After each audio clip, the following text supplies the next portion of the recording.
So now let's chat a little bit about just capital stack basics for projects. So Dave, in your experience,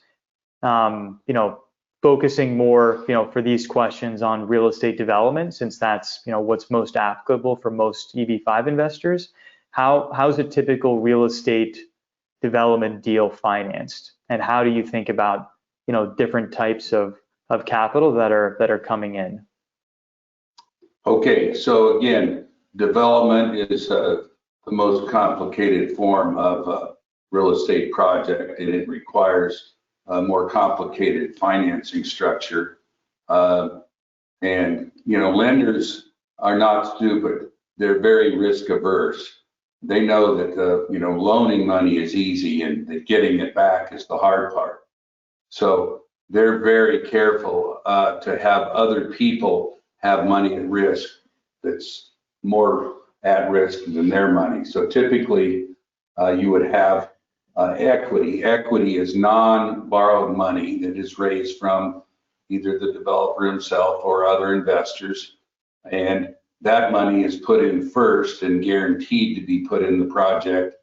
And then you might have even tiered levels of equity where the primary or preferred equity gets the first profits out of a project, and then if there's more profits, then the next level of equity gets theirs, and then the next level gets theirs. But above that and senior to all that is the debt. Okay, lenders, they want a certain return on their money. So instead of, well, I'll take 10% of the return, as an equity person would, the lender's going, no, I'll loan you this amount of money, and I want, let's say, a 5% return, period, whether your deal does well or not. And so that's a hard number that you're going to need to pay, or you could lose the property in foreclosure. So how do lenders decide how much to loan you? Of course, you want to borrow as much as you can at the lowest rate you can. Well, lenders want to get the highest rate they can and loan you the less they can, subject to risk. So again, they're going to look at the product type. They're going to look at a lot. They're going to look at the sponsor. How well does this person that's doing this project know his stuff? Has he done a lot of projects before? Has he borrowed money and paid it back as agreed? Have we personally dealt with him before? A lot of lenders really like to do repeat business with guys that have done and performed as agreed. So to get good debt, meaning good quantity of debt at a low price, is something that you really have to build a track record on to get. And so then beyond that, a development project, they'll typically loan you some money, they'll see how it's going, and they'll release further funds if things go as planned, on time, on budget. They'll inspect the project as it's going along. And then when it's done, that first level of debt is probably more expensive because that's the high risk portion of the project. When it's finally built and fully rented, then some other lenders that specialize in what you call takeout financing will come along and do a takeout loan and pay off all this senior original construction debt, and they'll charge you a much lower rate of interest and probably give you equal or a larger loan amount. And that's once it moves into this stabilized phase where it's already performing. Again, far lower risk. So that's the typical sort of way it works is you get your equity, you get your construction loan, you build it, and then you get a takeout or a long-term lower rate loan afterwards.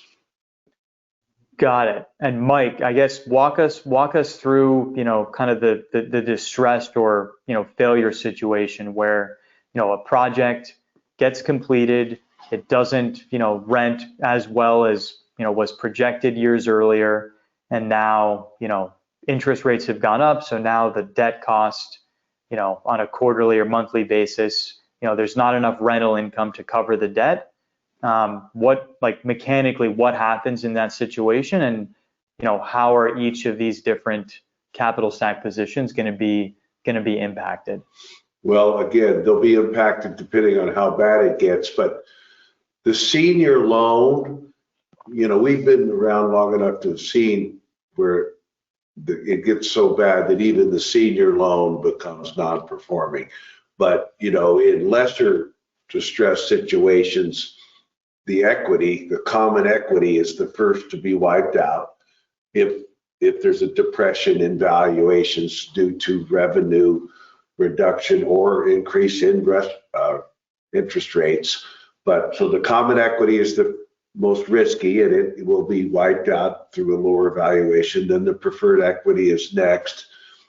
I mean, the senior debt is the most secure, and it will be first to be paid, and then the debt above that, of course, becomes less likely to get paid back as the valuations go down.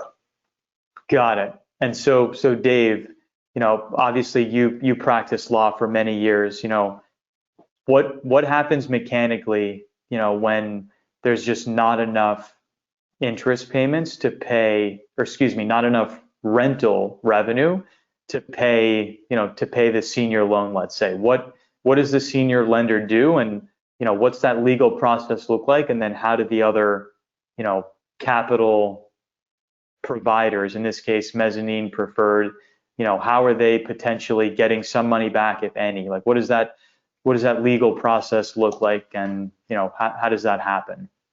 Sure. Well, this is when the lawyers get deeply involved. Of course, each of these investors and lenders, there are thick documents, in some cases dozens, if not hundreds of pages of loan agreements and promissory notes and explanations of what happens if there is a default. And a default can be defined as many things, but the primary one is you don't perform as agreed and you're not making your payments on your loan, let's say. Okay, so the lender goes, hey, you missed your payment, pay up, or we're going to take a legal action. And this is a secured loan, meaning that the loan is secured in first position against the real estate asset. So it's clear in those documents that they can take that asset away from you and they can turn around and sell it for whatever they can get. And, you know, that's how they get their return on investment. And normally they've calculated this so that there's value well in excess of what they're owed. If there isn't, then they're out of luck too, and they lose money. The procedures on how the actual foreclosure is conducted vary from state to state, but there's a clear, defined process that takes, you know, months and sometimes even years. But it's a liquidation of the asset, and then the liquidity, meaning the cash, is then paid off on a priority basis. The senior lender gets first paid, and if there's any left, the mezzanine guys get it, and if there's still some left, preferred get it, and if there's still some left, the common equity guys get it. But typically there's not going to be enough to pay everybody, and the last guy on the totem pole may be left partially or completely empty-handed. So that's really it in a nutshell. And there are, in big projects, big institutional projects, these are non-recourse, and typically everybody is a big boy and understands the process, and the owner won't even fight it. They'll just hand the keys over to the lender and go, "Guys, sorry, it didn't work out." Got it. And so just given that kind of increased risk level for investors, you know, at the common and at the preferred equity level, you know, that's really where it's critical to really understand how the project's financed and the likelihood of its success. Since in a failure situation, those are the kind of tranches of capital that are going to be, you know, first impacted in a foreclosure scenario.